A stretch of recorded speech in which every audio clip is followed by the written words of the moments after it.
By creating a film of this type, it's my personal and virtually undocumentable feeling that this is only going to, again, cause people to say, well, gee, look at that design. I can do better than that. And they're going to try. And that's what we don't want.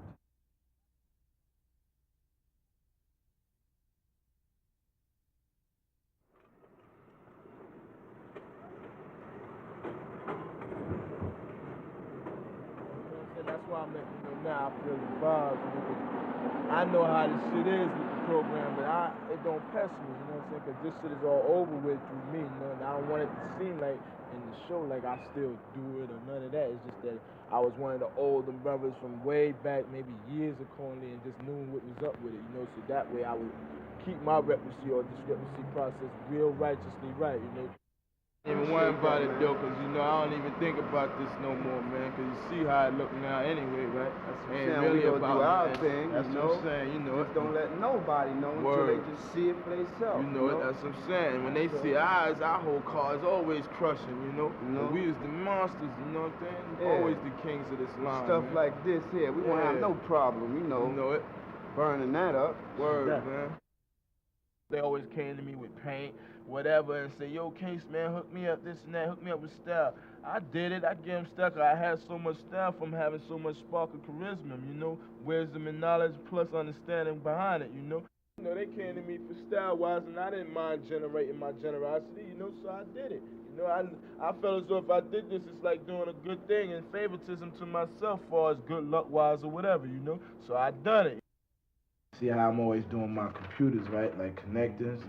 Then you see how I got the smoothness camouflage, like you see how A look like camouflage, real neat and dipping through there with the S and things. You know, that shows you the odd and even, like out. Yeah.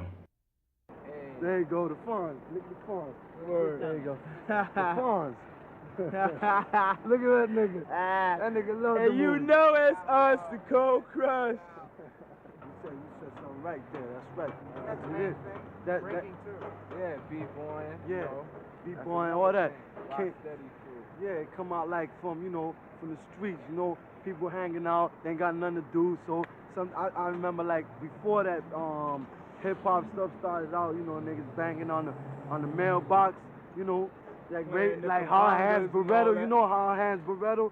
He's a Latin star now. He started out in the ghetto too, playing on garbage can stuff. Well, we used to bang on the mailbox, boom, bang, bang, you know, and start rhyming, and that's how Flash and all these niggas, you know, they come out to the park with a little DJ set, and now they on the radio and stuff like that, you know what I'm saying? And that's what, you know, us graffiti artists now, we trying to get up there, you know? Still, we ain't getting nowhere, you know, but we getting a little recognition now, you know what I'm saying? You know, cause we stopped writing, that's why, and it's like, you know, we know our potential. We done got fame, you know, kicked the game and all type things, you know, it wasn't no thing, we just did it and got it over with, you know? That's all it was to it. Now we be about women, cash money and all type things, you know, and that's what we... Oh, styles, I write the way I write. You know, I got my own style. That's all. Where'd you get it? I made it up. But it looks something like other graffiti styles. No, it looks like my style. I know it looks like your style. Hold, cut. Ready? Yeah. Go. John, where did you get your style? I developed it, you know. I didn't get it from nobody. But didn't you look at other graffiti? Yeah, but just to read it, not to copy their style. And these ridiculous fights that they have about somebody crossing them out, which is absolutely ridiculous. Yeah, if you mess with us, yeah, of course. Nobody walks around with machine guns in their pockets. If you mess with us, just like regular people, you know, we're gonna defend ourselves, you know? And if you mess with us real, you know, we're gonna come looking for you and we're gonna get you too. We're gonna get you. So I film this fist fight that we're getting ready to have. Is that what it is?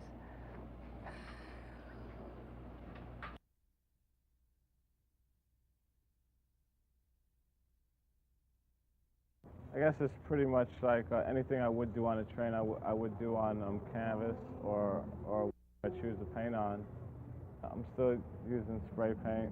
I'm still using like the same basic technique as painting trains, just about. I think it's pretty much the same thing. It's just been scaled down much smaller.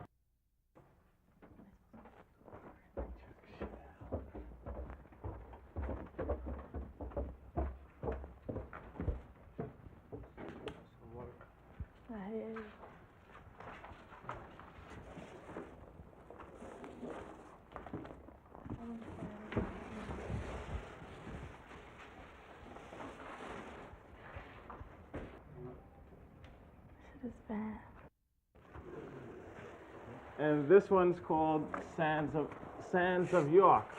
It's a letter B. There's a painting under this that I went over that I did in 1980. I didn't actually like it. It was called I Love New York. But I decided to paint this over it. I like it much better now. I could scale down letters like pretty easy. You know, I did pieces probably almost this size on a train with Aaron. We're really doing like some real like small pieces. Like they look like they were like chiseled into the subways because the way they had the 3Ds going down, and actually like way below the window. I have really no problem in scaling them down to canvas. Compared to like a piece on a train, this is like it's like a miniature dude. Okay, go ahead. And this one, me and a fellow named Ramel Z did. This one is the armored letter E, and he sort of has his own beliefs about that, and why he arms letters.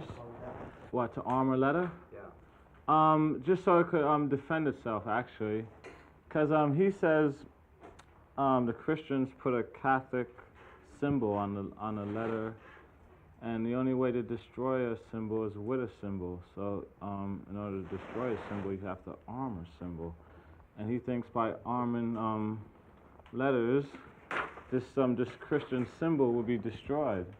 I hate getting into Ramelzi's religion and shit. It's like too deep for me and shit. Ramelzi would smack me for even saying something like that, I think. This is an arrow, which is actually fires, and this is like some type of like maybe machine gun you would have that actually shoots rays. And this thing is also like a machine gun. And this piece right here, this is like this like gauge or hinge, and this thing is supposed to actually do a full 360, so it could even like defend itself from behind or the side, or that whatever. If it was actual, you know, if it was real, this would be a weapon. This would be a tank, actually, as he would put it.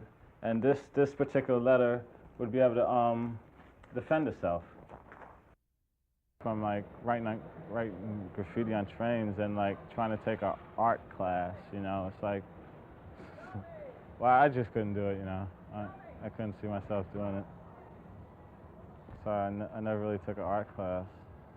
But then, okay, see, like, then there's like a graffiti, it's not really lore, but it's like if a dude's like using your style, you definitely know it, and like everyone else knows it, you know. But in art class, it seems like that's accepted or something, you know, to like use other people's ideas. I mean, mostly all the writers who write now have been busted once already, or twice, or what have you, you know.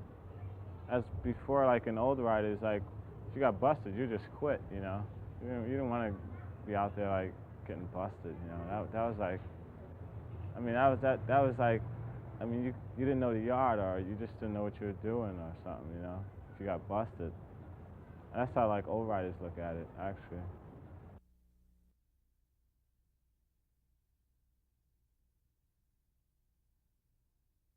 Well, actually, my art teacher started me, although she didn't know it. She asked us to do a project dealing with graffiti on a train station wall or a truck or whatever. I gave it my best shot. And one day I was writing on a lunchroom table. A kid comes over to me asking me what it was. I started bragging about the graffiti I was doing. Pulled out a pilot and he showed me what real graffiti was all about. From that point on, I was just more intrigued by it, and and then knowing it was like wrong to do, being a kid and all that, naturally you're inspired to do something secretive and against rules and regulations. There was always that mischievous thing about it, knowing that it was against rules and regulations, but still knowing you can get away with it secretively, and still gain recognition out of it. A lot of people didn't care for it, but there was a handful of people that still did, and those are the people that kept it alive. People like Cliff and Vinny and like Superstrut, Stem, T. I could go on forever, like naming old names. It's like, you know, ask Blade. I mean, why does he still write? I mean, he's been writing longer than me, you know?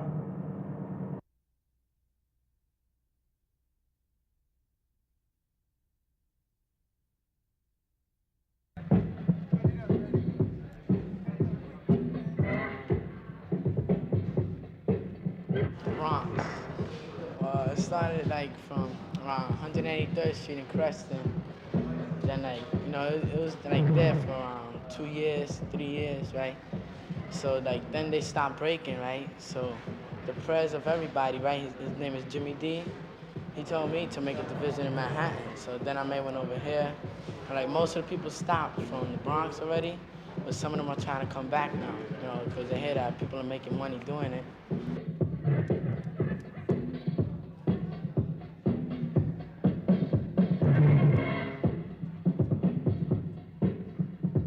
I went to the Bronx into a party, and I met up with him after a long time.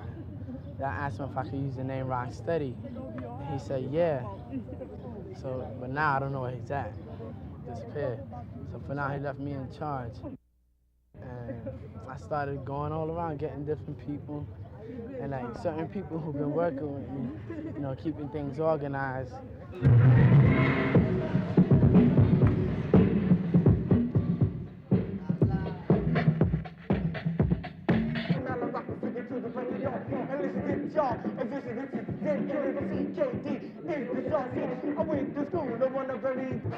Master float master, they call him Master Float.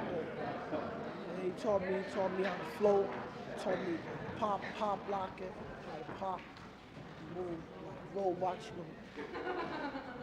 know. I just learned it about 2 weeks ago.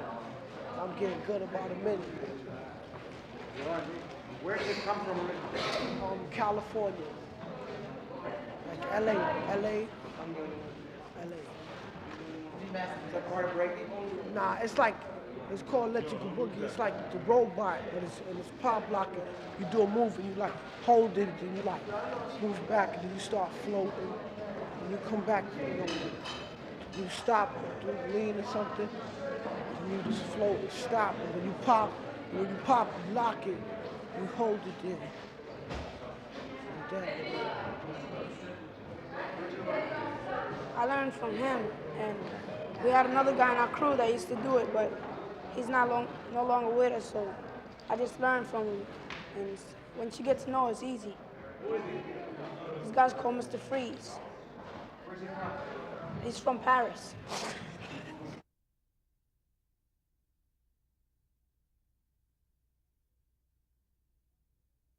And everything pretty is getting dogged. Have you seen that? Well, you're proving right here that at Graffiti Productions that going over people is not the only way to get fame. So Right. you have your side too. I just do my own thing. But who's gonna tell these little toy riders here that this is one way to get fame, and the other way they see to get fame is to go over people? Yeah, but I go over them too. So what do you plan to do in the future? You're gonna keep just Well, like put it going this over the way. people that you've been going I over, or think you're gonna tonight- make peace with some people? Well, I don't know. People start with me, or they start with my crew. I start going over everything they have. That's it. I'm not like people. You go over one of mine, I go over one of yours. You go over one of mine, I go over everything you're gonna do, ever. Anywhere I can find it, anywhere. And when I catch you, I just beat the shit out of you. That's it. We always outran the cops and scaled them fences, but we can't outrun each other. We can't play with each other's heads anymore. We'll be the end of our own graffiti. At one time, we had information that these kids, about 4 or 5 kids, were going to go to a layup area and do some painting. So we went there, and it was nighttime, it's dark, there's no moon out, in dead of winter, and we're waiting and waiting, and finally we hear a little noise coming up through the bushes, and here come the kids. There are about 20 kids there. If you can visualize it, we're stuck inside the train, the doors are closed, the kids are on the outside, and they're painting away. And the fumes from the aerosol cans are coming up, seeping under the door, getting into our nostrils. We're getting dizzy, we're ready to pass out, and we're saying to ourselves, we better do something now, or else it's going to be too late. We'll have to go to the hospital. So we opened the doors, jumped down, we grabbed about 2 or 3 kids, and we let it be known to them at the time that we want the rest of the people to give us a call. And we gave them our number. The next day, the phone was constantly ringing off the hook, just waiting to just about surrender. I know where you live at, so I'm going to pick you up sooner or later. You might as well just give yourself up. And they're really well known for that. What gives you away is ink in your hands, if you're doing inside, right? So usually, like, you would try to, like, we try to talk it out. Nah, man, like, I dropped something in the track, and I went down there to get it and all that, and you're trying to keep your hands in your pocket like this, and I show your hands. And then he'll tell you, well, let me see your hands, and when you show your hands, if they're inked up, they got an arrest right there for graffiti. It's up to him. He can comply, or he doesn't have to comply. He can come with me, or he doesn't have to come with me. One way or another, he's going to come with me, though. Yeah. You know, I have a job to do. He has fun to do, doing his trains. I have a job to do. Unfortunately, I don't think they have anything to fear from the courts. They have to fear the system itself, the train system. It's dangerous, very dangerous out there. The courts are backlogged with such numbers of violent crime, where this graffiti itself is not a violent crime. It's not a crime against a person. It's a crime against the property. And it has to sit on the back burner. They know the yards, and they know the layups. They know the system.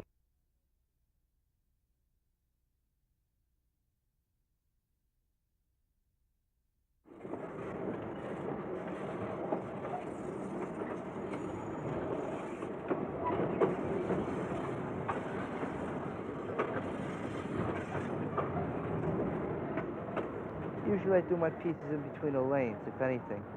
You only got like a 4-foot distance in between. You gotta stand on 1 foot on one train, 1 leg on the other train. And it's kind of hard to vision the whole piece between 4 feet just to stand back.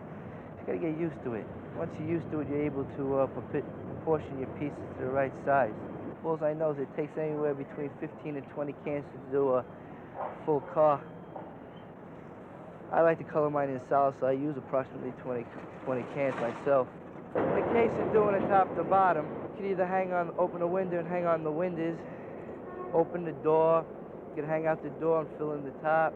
Even one time, I even used one of those suction cups that, you know, window glass people will carry, you know, put in windows. Put it on there, suck it on there, and just hold on to the window as you paint. Hey, this train I must have painted 2 weeks ago. Brand new, they already painted over it. One solid silver paint job. On the other side, I already have another piece on the other side, as a matter of fact. They paint right over your work. They leave you work in the windows. They're not buffing no more, they're just repainted. Man, this guy used to be king of the line 2 years back. Sly 108, alias known as MC. I must have been in this yard in about 75. 75, sure. I met Danko 1, was doing the yard in here. At the time, he was trying to take over again. He didn't quite do it, but that was the first time. And I got rated the first time. Still come back for more, though. It's the excitement in it all. What about the art? I wouldn't say too much for that. It's just a matter of how many pieces I could put up. I really can't say that it's art. It's just, I don't know, it just keeps me going. I don't know what I'm going to do after you're not able to go in the yards anymore, after they put up the fences and all. But, as an old guy, this guy used to be king of the line, Puma 107, right before, no, him and Sly 108 were about the same. There's another piece. Two of my buddies is a PJ Sin. It's kind of old, and you know they clean the windows, dripping from the acid. Comet painted over a PJ. Well, that's what happens. They don't last more than maybe a week if the city doesn't get them.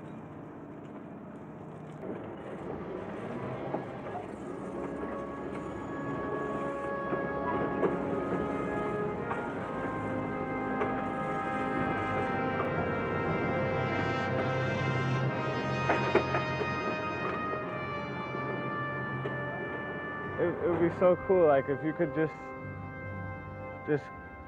get a graffiti writer or a young graffiti writer who you think would be like into it, or you just think he'll be writing like for a number of years, and just like film him through his like stages of like, you know, like step 1 and like step 2 or whatever stages he goes through.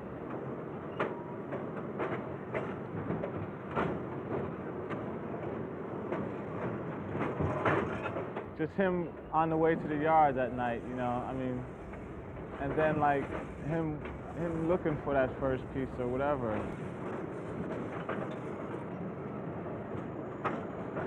To have like that kind of documentation of a graffiti writer.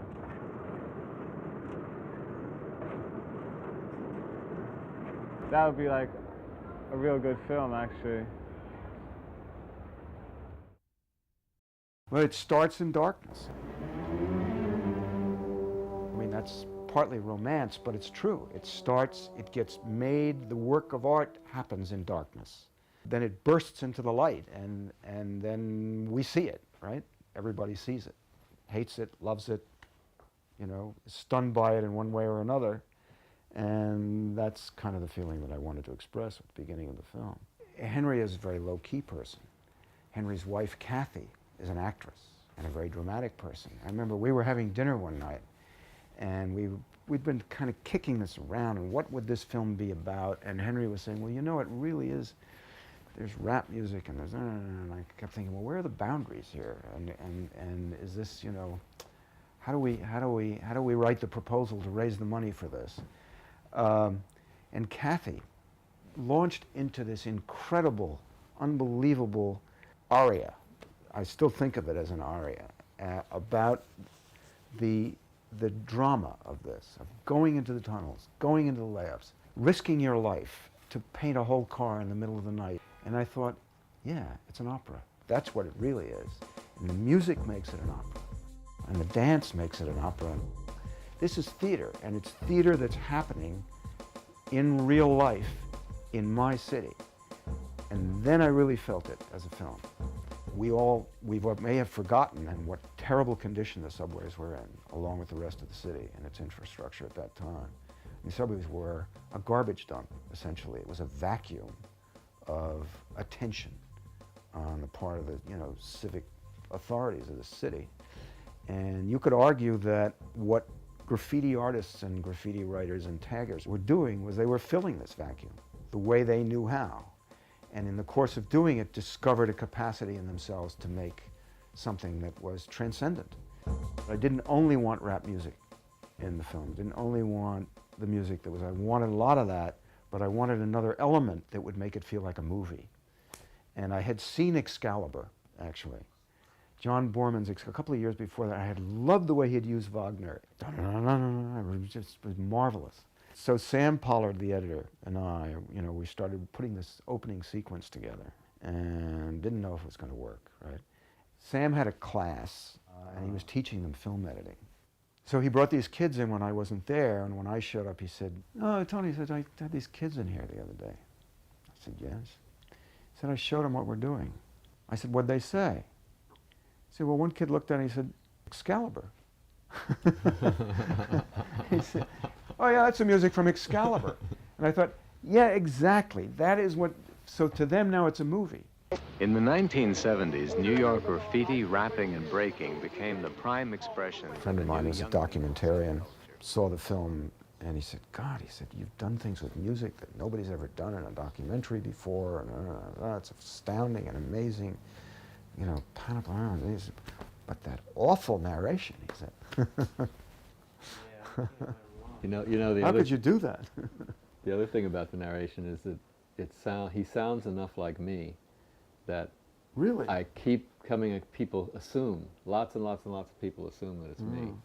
I moved to New York in the end of 1972. I was a sculptor, and I think I was on the verge of a career change that I wasn't at all conscious of. And these extraordinary cars are coming through the stations, and I was commuting every day.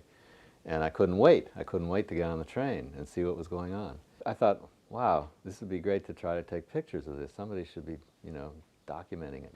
And the pictures that I took were these segmented pictures, which I then made a composite out of in my studio afterwards. I took them in sections. As a sculptor, one of the things I had to do all the time was create sites for proposals. And you make your little model and you put it in a diorama, and you create the environment around it by going up to the site and taking pictures, panoramic pictures, and then splicing them together. So it just came totally naturally to me. Take a picture, jump, take a picture, jump, take a picture, jump. And this one I took 5. I would get information. And I would be told the next day, when somebody did a piece, I'd get on my answering machine. Yo, Henry, this is Lask. I bust out a rooftop on the 6th line, bright colors. And so I would know where to go, and I would get there right away, and it really increased my chances of getting it. Because, it's a big system. You go up sort of randomly waiting for trains to come in, you spend all day and you might not get anything. So if you know where to go and what line it's on, it really helps. I had taken pictures for about 3 years before I ever consciously met a graffiti writer. I think at 79, another kid was on the platform doing the same thing I was, and he was the one who said, go to the writer's bench, because all the writers hang out there. For months they thought I was a cop, and because who else? Middle-aged white man, what's he doing up on the platform taking pictures of graffiti? What's he doing getting to know graffiti writers? If it wasn't sort of for a major bust, intelligence, and then getting everybody together in one spot and calling in the troops. I was doing the fill-in. I was like the toy. And this was the apprenticeship, right? You'd go out with the 18-year-old old master of graffiti art, and that way you would learn to paint.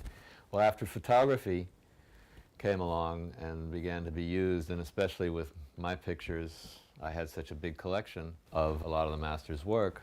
Kids would come to my studio and they would be able to sit and study it. So it sort of changed the way the whole process took place. And that's why, when we talk about Case and his camouflaging the letters, he was determined to make it so complex that even if you had a camera, I don't think you'd even be able to read it. Koch, Ravitch, and Cap gave us the plot of the film. It didn't have a plot up to that point. It was just a survey of, I had no idea how it would come together. When I was fresh, it was a brand new burner.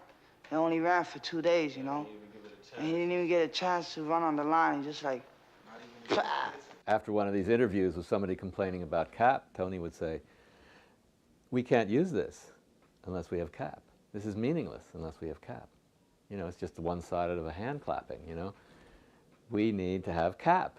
And so I'm rolling my eyes and going, oh my God, you know what that means, because I know what that means.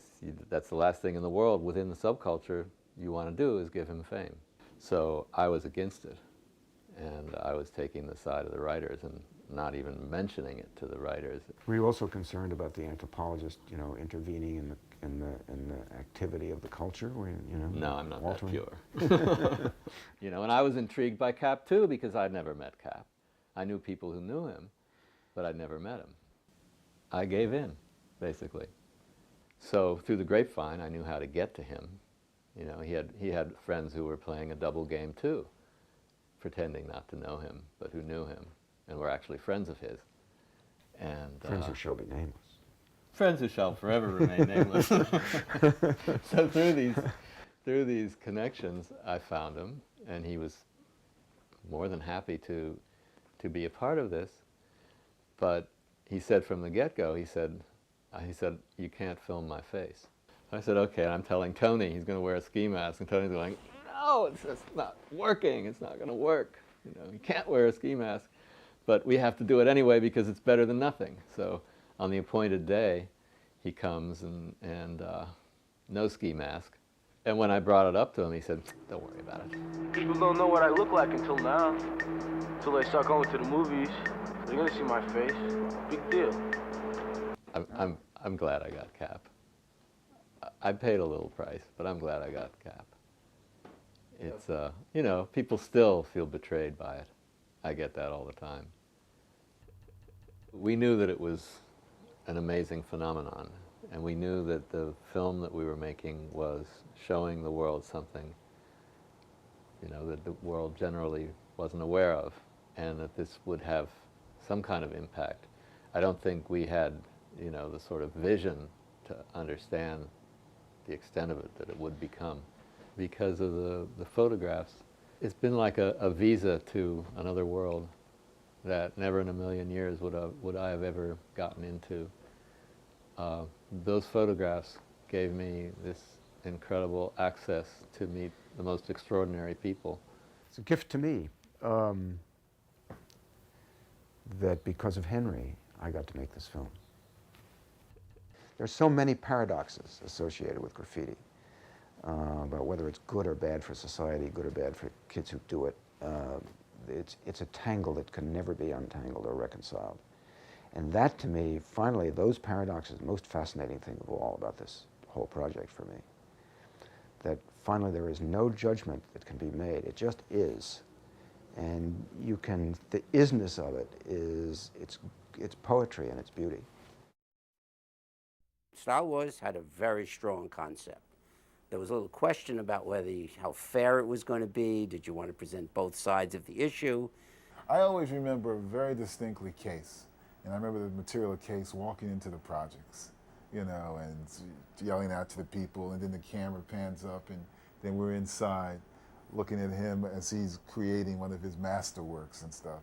And for me, you know, growing up in East Harlem in the projects, I connected. Case and that group, they really stuck out to me. That was a great scene. Yeah. One of the few scenes that cut very quickly and very easily. Well, Tony had me rework it a few times. Well, Tony has everything reworked. And what happened with the guy with his mother, who was always in the... Oh, that was incredible. You know, that we interwove throughout. That's one of the big structural things that I think we finally came up with, which worked beautifully, but it took a long time. Well, should it be in front of the scene or behind the scene? Should it be in front of the scene or behind the scene? Mary, who started as an apprentice, by the time she left the film, which was approximately 1 year, I think, of working, roughly from promo on, was an editor. I love the Wagner. I love when the trains come out and the music is, oh, it's so powerful and big, you know, and monstrous. And then that cut to the hip-hop music is fantastic. That's one of the great music cuts I ever did. It was Tony's idea. It's a great cut. Pump, pump, pump it up, pump me up. After the old gentleman says, it's at his nom de plume. I'm a wanderer. We tried so many different things in terms of speed and tempo and changing music and cutting different phrases out of music and stuff and bringing them together. There are no rules that you can follow, and that's one of the reasons I like the independent documentary film. We would cut something, I would cut something, and Victor would recut it, and Mary might recut it, you know, and then it would come back to me and I'd cut it again. Remember we went to lunch and I said, what do we do now that the money's run out? Keep going. Because otherwise we didn't have a film. And if you don't have a film, why do we start it in the first place? Yeah. When you see the result, when you see the reaction to it, I mean, if you go flash forward 19 years later, and I have students who I advise come to my class and they'll come to me for advisement, and they'll say, you know, did you do that film Style Wars? I say, yeah. And they say, wow, that's one of the great documentaries. You know, and even my sons, who don't usually look at my films, they like that film. What was the biggest struggle that you had? Biggest struggle was always you, Tony.